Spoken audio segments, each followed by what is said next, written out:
This is the tunnel through which every competitor will walk on their way to the Olympic arena. Behind lie years of pain and training. Ahead, for some, Olympic glory. But before you enter the arena, as you exit the tunnel, there's this, the designated smoking area. Perfect if you're one of those nervous athletes. Just time for a quick puff, then onto the track for a personal best. Okay, I think it's time now for Band Lotto. As I mentioned, we have the official Olympic band here tonight. They have learnt all 199 of the world's national anthems, and using our random anthem generator now, we're going to put them to the test. Let's get the generator up and running. What country's national anthem are they going to perform? Uzbekistan! Ah, yes, the Central Asian Republic, formerly part of the USSR. Uzbekistan's national anthem is called Uzbekistan, the one with the U. Take it away.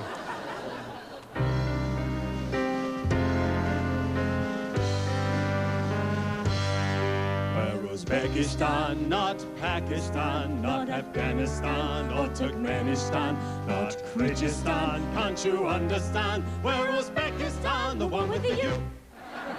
Don't tell the Russians where we are.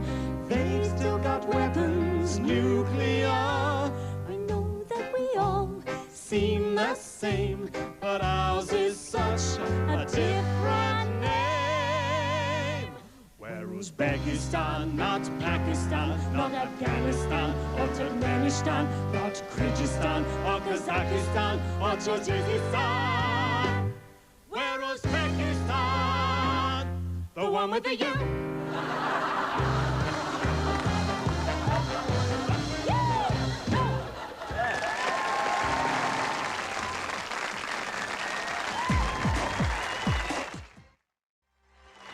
Welcome back.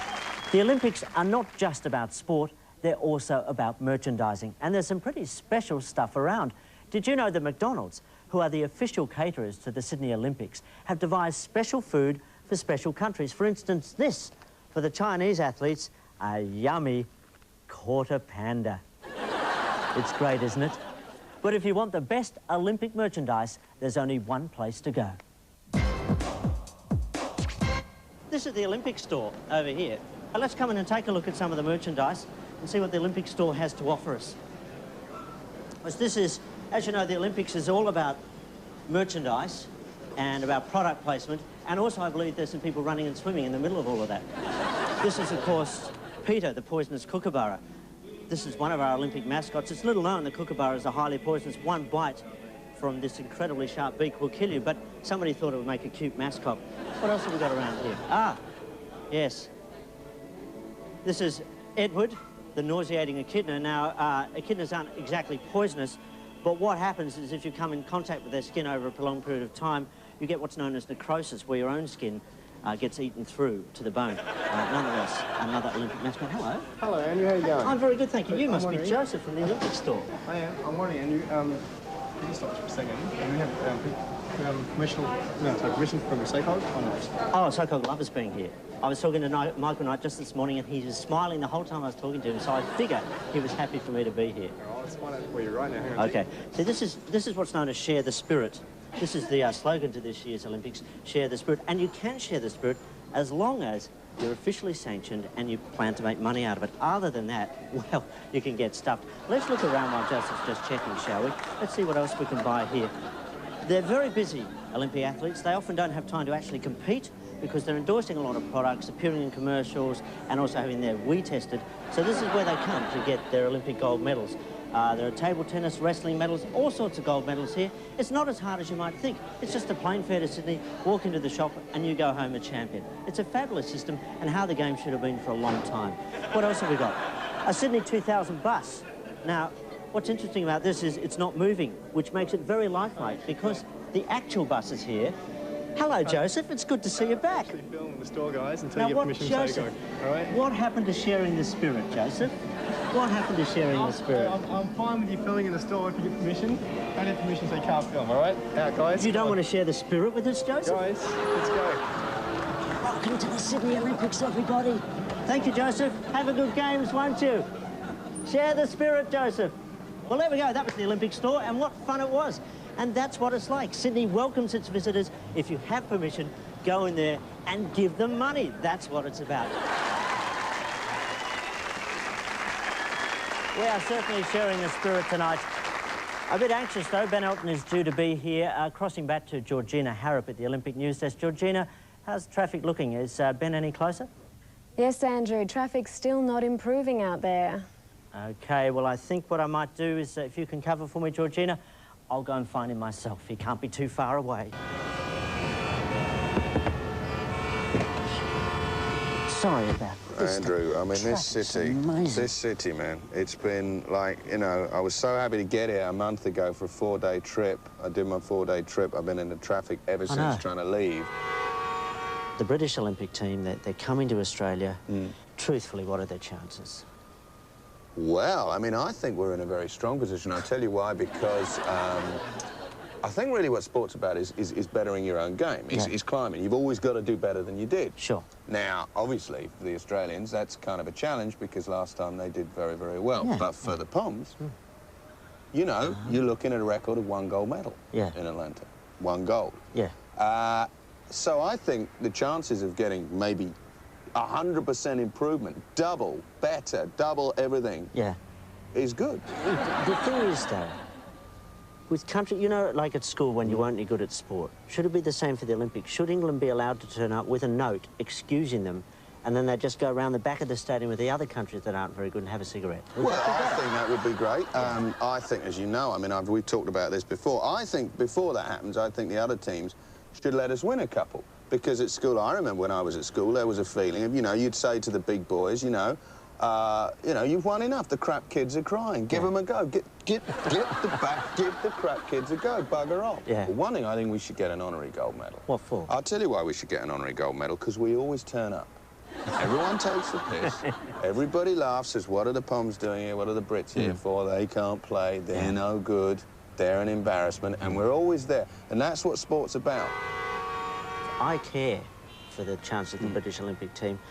And look, you know and I know that none of the 3 major medal groups, we're talking gold, silver, bronze, are really, you know, what England's going to get, are they? Everybody should get a medal, so I've devised this. It's the slag medal. It's made of slag, from molten slag, from making steel. Now, it's very beautiful, Andrew. I think, wouldn't any British athlete be proud to wear that? Well, it could chafe a little on the chest, couldn't it? Sure. I think, you know, do you know what I think this indicates? I think this indicates an unhealthy obsession with sport. You Aussies, you've got to... It's a sickness for you guys. It's a sickness. You know, everything's sport. You've ruined your city, your beautiful city. It's just one big traffic jam in the name of sport. Oh, what a clever idea. We got the Olympics. Whoopie ding dong. That means there'll be more drug addicts in Sydney than usual. And anyway, what are these sports? They're like chucking a javelin, jumping over a stick.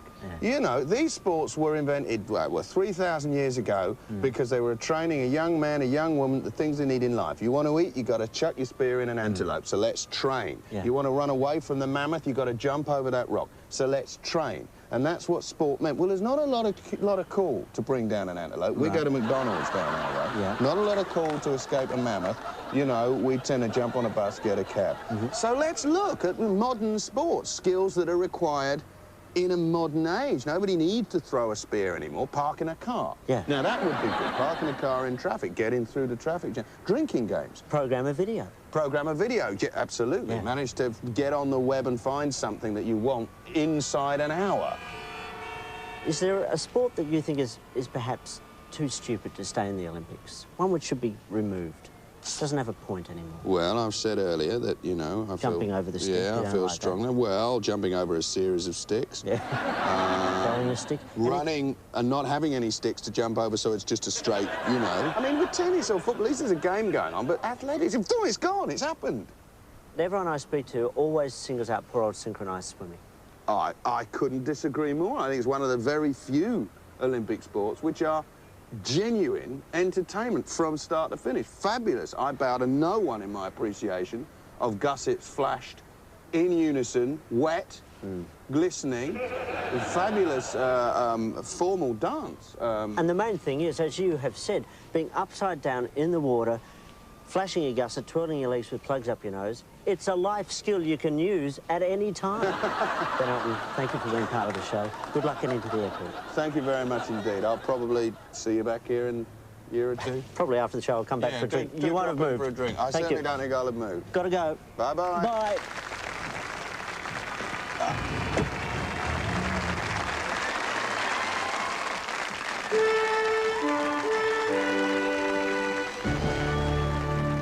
Part of the state-of-the-art facilities here at Stadium Australia, this indoor warm-up track. Say your event is the 100 metres men's final. You want to get those muscles warmed up, get them really cranking up to 100-metre world record time, and then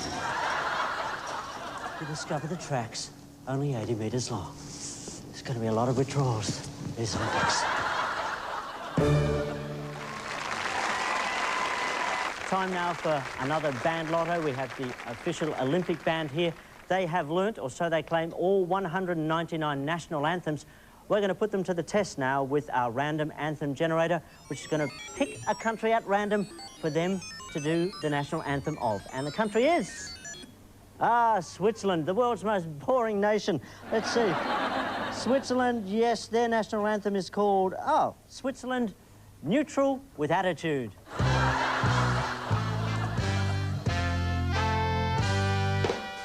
I'm Swiss, Swiss I am. I come from a hood called Switzerland. Don't give me none of that Matterhorn chatter, dude. I'm Swiss. We're neutral with attitude. You're the lady who, you're the lady who, you're the lady who wound back the clock. Tick tock, tick tock. We got no army. We say choose life, but this me and this be a Swiss Army knife. We got your money in our banks, but where's your big up attitude? But we don't want no fight. We're neutral with attitude. Swissy.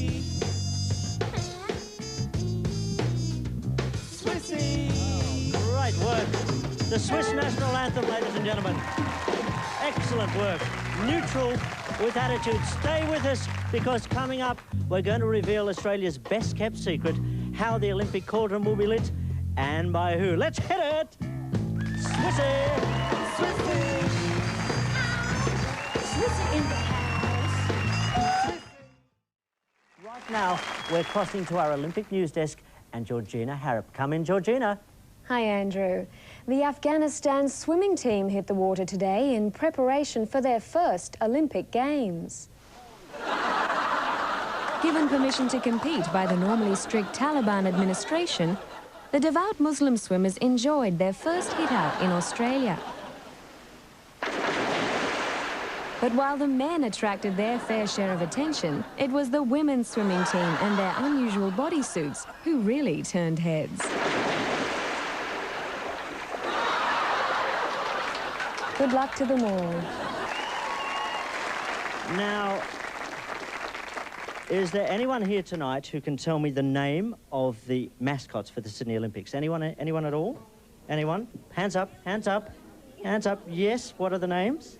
Millie, and that's all I know. Millie, anyone else? What was that? Millie, Ollie and Sid. Ha!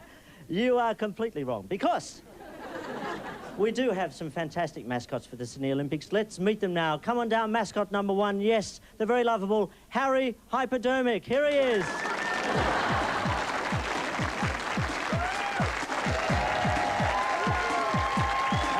Yes. I've visited to every Olympics since 1936. Harry Hypodermic is the secret behind many personal best performances. Typically modest, though, Harry prefers to take no credit for these successes, preferring to slip quietly away after the event. Let's meet mascot number two now. The very lovable, the very feminine, Gretel Growth Hormone. Come on down, Gretel. Yes, oh, she's beautiful. Nicknamed Vitamin Pill by her friends, Gretel is the secret behind many sports stars' success. Able to work within the system to achieve outstanding results, Gretel is the quiet achiever of world sports. Formerly the mascot for East Germany and China, Gretel's arrival in Sydney signifies that the Olympics are truly here. Good on you, Gretel! And now, our third mascot, the kids' favourite. Come on down, Yuri Urine Test. Come on, Yuri. Oh, he's lovely, isn't he? With his distinctive cap and immediate warmth, Yuri is as much a part of the Olympics as an overpriced meat pie, often mistaken for his identical twin Mickey masking agent. Yuri is there at the pointy end of sport, making sure that athletes pass with flying colours. We welcome Yuri, sure to be the golden boy of the 2000 Games. Good on you, Yuri. And the nice thing is that Yuri, as he travels around Sydney, will be giving toys to all the kids he meets. Toys like this snow dome filled not with water, as it traditionally is, but with genuine Olympic athletes' urine. Good on you. Please thank Harry, Gretel and Yuri, our Olympic mascot.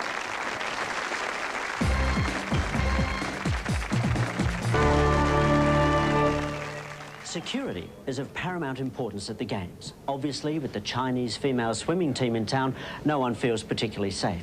And this is the Central Security Control Room for Stadium Australia. 220 cameras make it possible to take a close-up photo of any person, any time, any place, meaning that the entire stadium is constantly under surveillance, all except one area.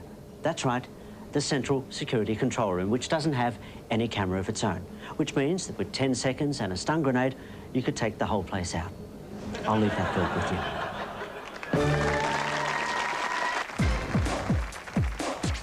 Is there an Olympic sport you think is sexy? Oh, well, it'd have to be synchronised swimming, wouldn't it? Smile, big smile, and revolve to your right slowly. There we go. Round. I don't like synchronised swimming. And revolve the other way. There we go. Have you ever hung upside down in the water with nose plugs up your nose, a hat on your head, smiling like an idiot? Have you ever tried that? No. Would it make it better for you if you thought of it as some kind of sexual turn-on?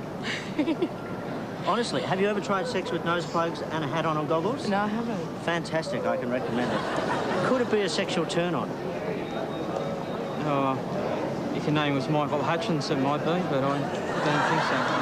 Well, how about the weightlifting? That does it for you? Looking forward to women's weightlifting. Which part is it, the snatch or the clean and jerk that does it for you?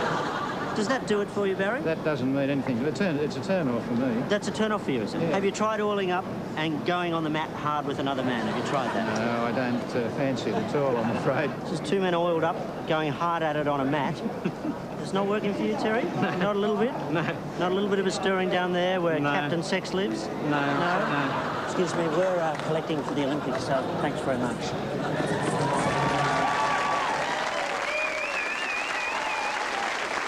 Time once again for Band Lotto, where we put the official Olympic band to the test.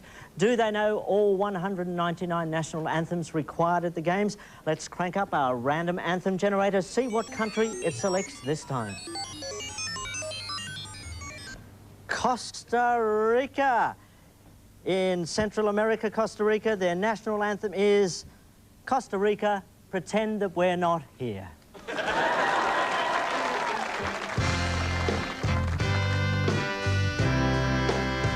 With our so-so coasts, And our mountains not so high, with our crops that are quite chewy, and an owl that doesn't do much. we are Costa Rica. The Costa Ricans are quite mean, like strangely dull Brazilians. Just pretend that we're not here.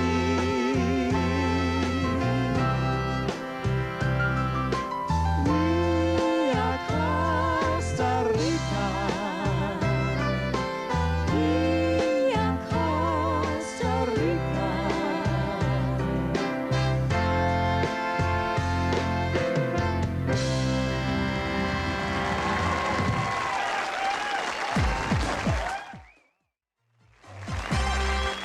Welcome back. I mentioned earlier that the giant American TV network NBC has invested $700 million in covering the Sydney Games. So naturally, they want Sydney to look its best on primetime American television.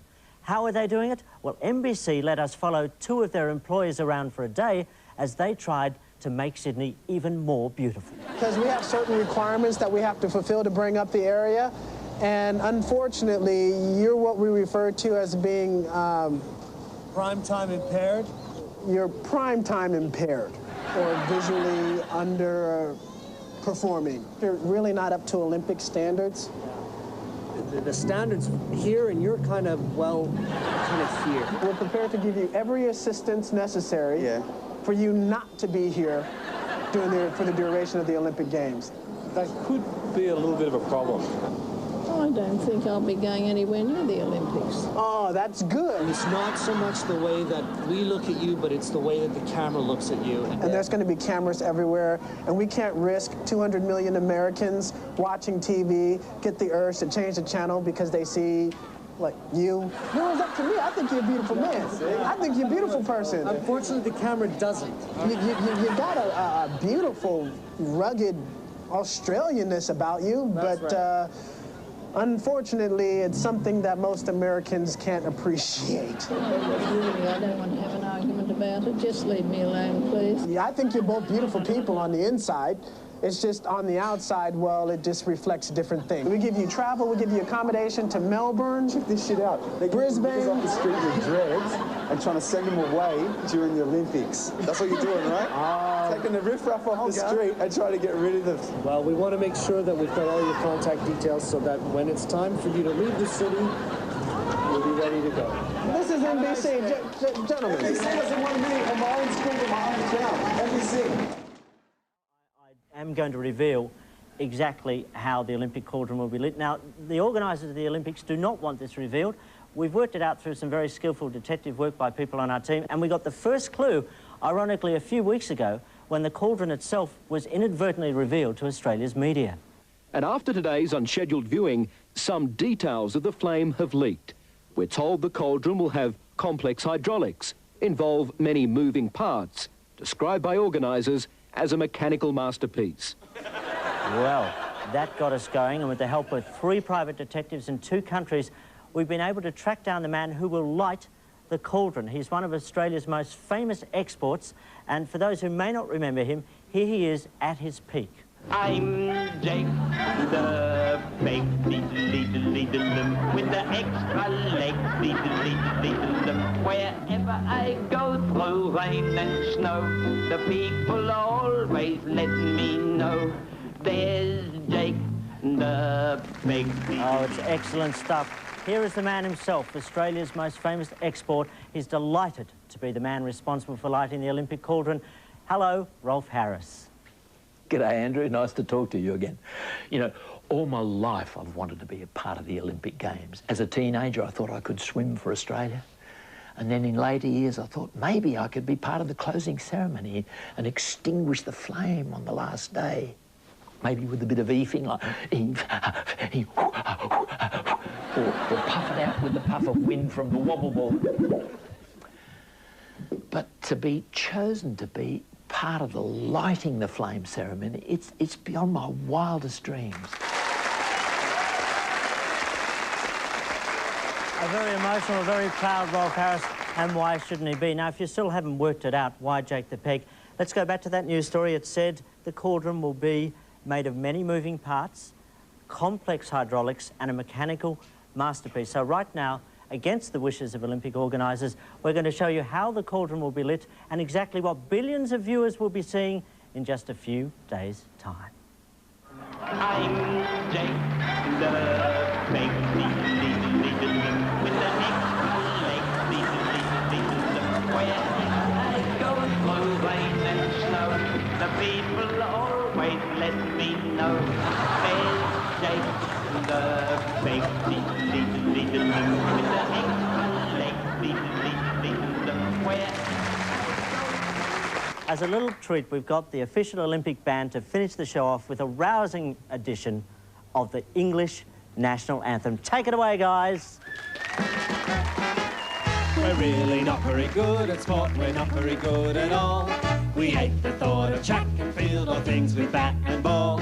The swimming pool just makes me wheezy, fear the start is gone. Yes, we're the British Olympic team, we're just here for the sun. It could be a help to run that fast. I'd rather enjoy the view and get there last. Why cram with carbohydrates, I'd sooner jam or scones. Back at the gold and silver, I'll take bronze.